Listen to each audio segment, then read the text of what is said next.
जहाँ तेज तूफान आने के कारण सब कुछ तहस नहस हो चुका है। जहाँ जहाँ नजर जा रही है सिर्फ और सिर्फ तबाही का मंजर दिख रहा है और इस तबाही में कुछ फरिश्तों की टीम आई है जो वहाँ के घायल लोगों की मदद कर रही है। पर आज उनके जाने का टाइम आ गया है, ऊपर से अब फिर से तूफान आने वाला है, इसलिए उन्हें जल्दी से निकलना पड़ेगा। इस टीम का हिस्सा है जैक। वो जब चौपर में बैठ रहा था तभी एक बूढ़ा शख्स अपने हाथ में एक नन्ही सी जान को लेकर आया। हालांकि उसने कुछ कहा तो नहीं, पर जैक समझ गया कि इस बच्ची के लिए वो एक फरिश्ते का काम कर सकता है। दरअसल वो बीमार है और जैक ने इंसानियत चुनी। वो वहीं रुक गया और उसका कई दिनों तक इलाज किया। इससे वो आखिरी में ठीक और तंदुरुस्त हो गई। एक दिन जब जैक अकेले बैठा था तो वही बूढ़ा शख्स उसके पास आकर बैठ गया और उसका शुक्रिया किया, क्योंकि उसकी बच्ची का कोई नहीं था इस दुनिया में और ये जानते हुए भी उसने जान बचाई। तो जैक उसके सामने हाथ जोड़ते हुए बोला, ये तो उसका फर्ज है। और इस दौरान वो बूढ़ा शख्स ने उसे पूछा, क्या तुम्हें अपनी जिंदगी में कुछ ऐसी करने की चाहत है जो तुम अभी तक नहीं कर पाए हो? जैक उसके सवाल का जवाब देते हुए बोला कि हाँ, वो एक शख्स से मिलना चाहता है लेकिन वो कभी मिल नहीं सका। और ये सुनकर वो शख्स अपने गले से एक माला उतार कर देता है जिसमें एक छोटा सा ग्लास का जार था जिसके अंदर कुछ कैप्सूल थे।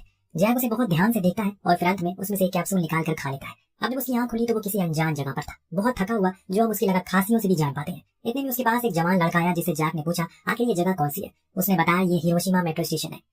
आपको कहाँ जाना है? जैक तो उस लड़के को बिना कुछ पल के झपकाए देखे जा रहा है। आखिर वो थक गया है तो उसने पूछ लिया कि उसका नाम क्या है। वो जवान लड़के ने बोला, जैक। अभी जानकर वो एकदम हैरान हो गया, ये तो मेरा ही नाम है। हालांकि ऐसा होना आम बात है, एक नाम के कई लोग होते हैं, लेकिन इतनी रात को एक सुनसान सड़क पर एक नाम वाले दो शख्सों का टकराना काफी अजीब और इत्तेफाक है। खैर, इससे आगे वो कुछ और सोच पाता तभी उसकी नाक से खून आने लगता है। तो जवान जैक ने उसे अपना रुमाल दिया, जिसे लेकर जैक फौरन स्टेशन वॉशरूम में घुस गया।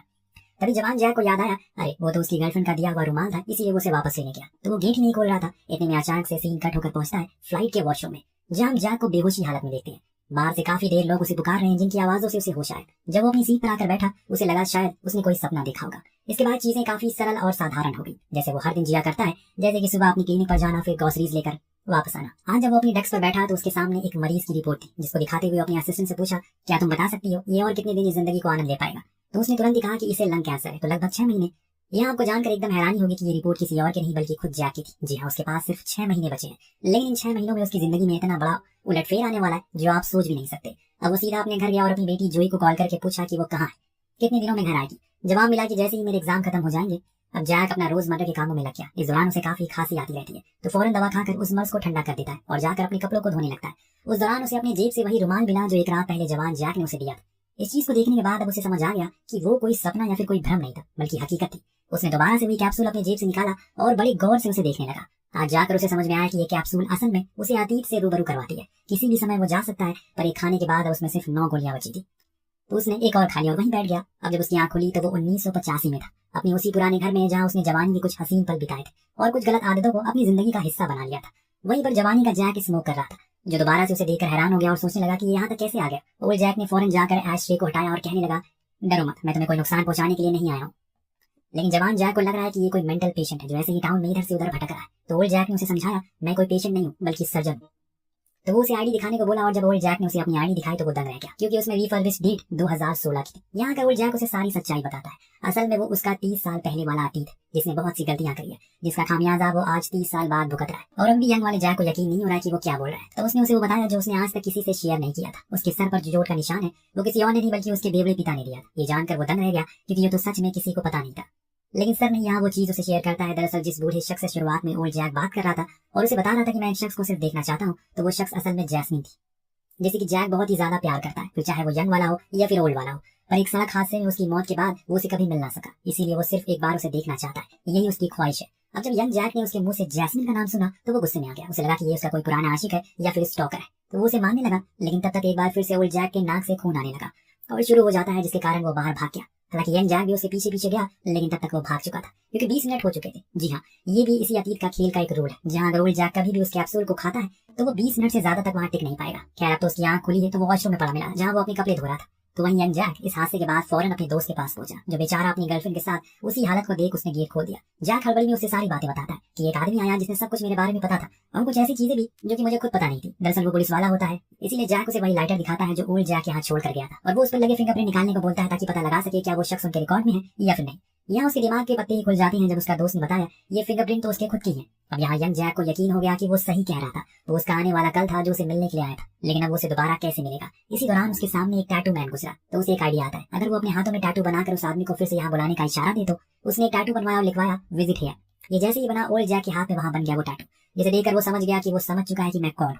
लेकिन अभी वो उसे मिलने के लिए नहीं जा पाएगा, क्योंकि उसे उसकी बेटी से आज मिलना है। और इसीलिए वो उसे मिलने के लिए चला जाता है। चैंग और उसके बीच के रिश्ते बहुत ही अटूट होता है क्योंकि वो सिर्फ उसके साथ यहाँ रहता है। लेकिन अब जब उसकी इस बीमारी के बारे में उसे पता चला तब से ही वो उसे रूखा रूखा सा रहता है। जैसे आज जब ये दोनों डिनर पर कर रहे होते हैं, जैसे कि आज ये दोनों जब डिनर कर रहे होते हैं तो जैक उसे अमेरिका जाकर अपनी आगे की पढ़ाई करने को कहता है, जो सुन चैंग नाराज होकर वहां से चली गई। उसे पता है कि उसके डैड ऐसा क्यों कह रहे हैं, हालांकि उसे कुछ बताया तो नहीं है, पर उसने उसकी रिपोर्ट देख ली और पता चल गया है कि उसके पास सिर्फ कुछ दिन बचे हैं। क्या अपनी बेटी को मनाने के लिए जैक बाहर गया और बताने लगा कि उसके अंकल ने उन्हें बहुत समझाया था पहले कम स्मोक करने के लिए, पर मैं नहीं माना और आज उसकी सजा में भुगत रहा हूँ। इसके बाद हम देखते हैं कि एक बार फिर से ओल्ड जैक उसे मिलने के लिए जाता है, जहाँ वो दोनों एक साथ एक ही जगह पर बैठकर जैस्मिन का शो देख रहे थे। यंग जैक ने बताया कि जैस्मिन आज दुनिया की पहली फीमेल डॉल्फिन इंस्ट्रक्टर बनी है और ऐसा करने के बाद जो सुनकर ओल्ड जैक बहुत खुश होता है। हालांकि उसे ये चीज पहले से पता थी। दोनों में काफी कुछ बातें होती है जिसमें यंग जैक उसे पूछता है क्या उनके बच्चे होंगे फ्यूचर में, तो इसने कहा कि हाँ उसकी एक बेटी होगी जिसे वो बहुत प्यार करेगा। इतना सुनकर उसने फौरन कहा कि फिर तो जैस्मिन भी होगी, तो वो चुप रहा। इतने में वहां पर जैस्मिन आ गई, जिसे देखने के बाद मानो ओल्ड जैक किसी ख्वाब में खो गया। ये चीज किसी नामुमकिन सपने जैसी लग रही है क्योंकि उसने कभी नहीं सोचा था कि वो दोबारा अपने प्यार को देख पाएगा। दूर खड़ा इस चीज को यंग जैक भी भाप लेता है और समझ जाता है कि जरूर कुछ तो गड़बड़ है, इसीलिए वो उसके पास गया ये जानने के लिए क्या फ्यूचर में भी जैस्मिन उसके साथ रहेगी। लेकिन ओल्ड जैक की होने लगती है तबियत खराब क्योंकि उसका समय पूरा हो चुका है, अब वो दोबारा कभी नहीं आएगा। इतना कहकर वो वहां से जाने लगा। लेकिन यंग जैक उसके रास्ते में बार बार आ रहा था क्योंकि उसे जानना था कि आगे जाकर जैस्मिन के साथ क्या हुआ, आखिर वो कुछ बोल क्यों नहीं रहा है। तो उसने जाते जाते सिर्फ इतना कहा कि तुम्हें समय आने पर सब कुछ पता चल जाएगा। ओल्ड जैक की कुछ ज्यादा ही तबियत खराब होने लगी है, इसीलिए वो वहां से गायब होकर वापस अपने दौर में आ गया। इधर उसके जाने के बाद तो अब यंग जैक के दिन और रात काटने मुश्किल हो रहे हैं। जब जब वो जैस्मिन के साथ होता है उसकी आंखों से आंसू आने लगते हैं क्योंकि उसने ओल्ड जैक के चेहरे पर उसके सवाल का जवाब पढ़ लिया था, पर उसे फिर भी जानना था सिर्फ उसके मुंह से। उधर ओल्ड जैक अब अकेले ही अपने समय को काट रहा है कि तभी उसका म्यूजिक रिकॉर्डर बंद हो गया। जब उसे देखने गया उस पर एक मैसेज लिखा था, मॉम की डायरी खोलो, जो असल में यंग जैक अपने दौर से लिखा है। जैसे ही ओल्ड जैक ने डायरी खोली उसमें उसे एक नोट मिला जिसमें लिखा था जितनी जल्दी हो सके वो उसे बता दे कि जैस्मिन को क्या हुआ था, क्या वो उसके साथ है या फिर नहीं। अगर उसने सवाल का जवाब नहीं बताया तो वो उसकी पूरी जिंदगी खराब कर देगा, इसीलिए मजबूरन अब उसे मिलने के लिए वापस जाना पड़ता है। और दोनों एक बस स्टैंड में रात के अंधेरे में मिलते हैं। उस दौरान यंग जैक की जुबान पर सिर्फ एक ही चीज थी, उसे जानना है कि जैस्मिन कैसे मरी ताकि वो उसकी जान को बचा सके और हमेशा उसके साथ रह पाए। लेकिन वो अभी भी उसे कुछ नहीं बताता, बस रोता रहता है। जब बार बार उसके पूछने के बाद वो वहां से भागने लगा तो जाकर ओल्ड जैक ने उसे अपनी बेटी की तस्वीर दिखाई और कहा कि अगर तुमने जैस्मिन की जान बचाई या फिर उसकी मौत को रोक तो सारा सब कुछ तबाह हो जाएगा, मेरा पूरा भविष्य दूसरी दिशा में चला जाएगा और अगर ऐसा हुआ तो मेरी बेटी कभी पैदा नहीं होगी क्योंकि वो जैस्मिन की बेटी नहीं है, बल्कि उसकी मौत के बाद मैं दूसरी लड़की से मिला, वो उसकी माँ है। इसीलिए जो जैसा है वो वैसा ही रहने दो, ईश्वर के वास्ते। पर यंग जैक नहीं मानने वाला था, इसीलिए आंख में हार कर उसने कहा कि ठीक है, पर मेरी एक शर्त है, मैं बता दूंगा कि उसकी मौत कैसे हुई, परंतु फिर उसके बाद तुम्हें उससे ब्रेकअप करना होगा ताकि तुम उसके बाद उसी तरह से जी सको जैसे उसकी मौत के बाद मैं जिया था, ताकि तुम उस दूसरी लड़की से मिलो और मेरी बेटी पैदा हो सके। ना चाहते हुए भी वो मान गया इस शर्त के लिए। 2 महीने का समय बीत जाता है। अब हम यंग जैक को देखते हैं जो अपने बीमार पिता से मिलने के लिए गया है। वो अपने आखिरी दिनों में अपनी बीवी को गाली दे रहे हैं, यानी कि जैक की माँ, जो कि अच्छी औरत थी, पर उसके पिता बहुत शराब पिया करते थे और हमेशा उन्हें मारा पीटा करते थे। वो अच्छे इंसान नहीं थे, इसीलिए अभी तक जैक जैस्मिन से नहीं मिलवा है। फिलहाल वो खुद उसे 2 पिछले महीने से नहीं मिला, इसीलिए उसे मिलने के लिए वहाँ जा रहा है। तभी उसके पास ओल्ड जैक आता है टाइम ट्रैवल कर, जो उसे कल के आने वाली न्यूज़पेपर देता है जिसमें लिखा था कि बर्ड फीमेल डॉल्फिन इंस्ट्रक्टर की मौत हो चुकी है। अपनी बीमार डॉल्फिन को बचाते हुए ये घटना कल ही होने वाली है,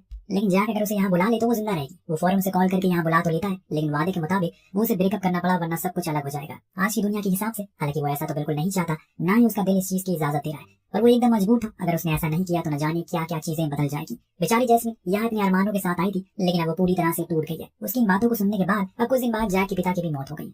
तब डैन, जो उसका सबसे अच्छा दोस्त था, वो उसे मिलने के लिए आता है, पर वो उसे धक्का मारकर भगा देता है बिना कोई वजह दिए। उसने सालों की दोस्ती को यूं पल भर में बिखेर दिया। आज के टाइम पर हम ओल्ड जैक को डैन के पास जाते हुए देखते हैं, पर वो उसे देखकर हैरान था। आज 30 साल बाद उसे उसकी याद कैसे आई? क्या वो भूल गया उसने उसके और जैस्मिन के साथ क्या किया था? वो उसे भी उसी तरह से भगा देता है जैसे उस समय पर यंग जैक ने उसे भगाया था। उदास मन लेकर जैक वापस घर को लौट आया। तभी अचानक उसके पास डैन का कॉल आया जो उसे पार्टी करने के लिए बुला रहा था। ये सुनने के बाद उसके होश उड़ गए। अब ये कैसे हो गया? उसने उसे थोड़ी देर बाद मिलने को कहा, पर उसी दौरान उसने देखा अपनी बेटी का वॉलपेपर जो उसने अपने फोन पर लगाया था वो हट चुका है और जो उसकी बेटी की फोटो थी हर जगह वो भी धीरे धीरे करके गायब होती जा रही है। कहीं उस समय के जैक ने कुछ गड़बड़ तो नहीं कर दी? इसी सवाल के घेरे में वो अकेला खड़ा था। तभी हमें यंग जैक को दिखाया जाता है जो अपने डैड के फ्यूनरल के बाद जब वापस अपने घर को लौटा तो उसे वहाँ एक डायरी मिली जो जैस्मिन ने उसे भेजी थी, जिसके अंदर उनकी सारी यादगार पल थे जिन्हें कुछ कुछ कागज के टुकड़ों में समेटा गया था। और उसी के पीछे एक नोट मिला जिस पर लिखा था जैस्मिन की कि उसे आखिरी बार मिलना चाहती है, उसी जगह पर जहाँ वो सबसे पहले मिले थे। तो अब जैक फौरन उसे मिलने के लिए जाने लगता है और इधर 2016 में सारी चीजों में फेरबदल होने लगता है। जब जैक वहाँ पहुंचा तो जैस्मिन सड़क उस ओर खड़ी थी और तेज बारिश भी हो रही है, जिस दौरान जैक एकदम हड़बड़ी में उसी ओर भागने लगता है कि तभी कुछ ऐसा हो गया जिसकी कल्पना उसने कभी नहीं की थी। स्लिप होती हुई एक तेज ट्रक आई जो सीधा जाकर जैस्मिन पर चढ़ गई, जिससे उसने वहीं अपना दम तोड़ दिया।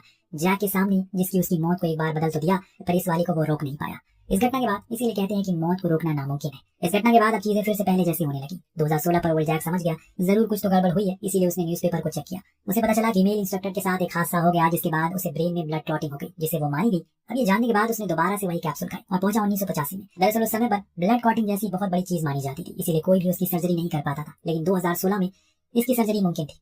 जैक उसे ऐसे मरने तो नहीं देगा, उसने खुद उसकी सर्जरी की। हालांकि बीच में उसकी थोड़ी तबीयत खराब हो गई, पर वो उसमें लगा रहा।